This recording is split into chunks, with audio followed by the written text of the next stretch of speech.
So there are a lot of myths associated with health, with world health. Well, as a science educator who fights myths, I've spent some time looking at the data. It's remarkable. We can see how, we can see why kids are dying, and we can see how to prevent it. Well, people perceive that the U.S. spends a lot on foreign aid, that if the U.S. budget were $1, a quarter of it is spent on foreign aid. But that's not true.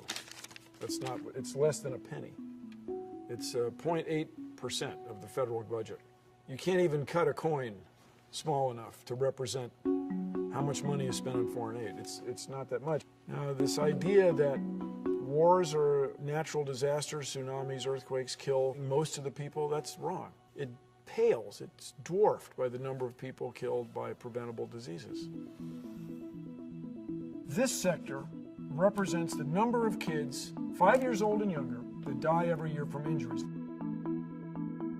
This represents the number of kids 5 years old and younger that die every year from non-communicable diseases, cancer, things you inherit. But all of this, most of the circle, is kids dying, 5 years old or younger, dying of communicable, preventable diseases. This is where we can change the world.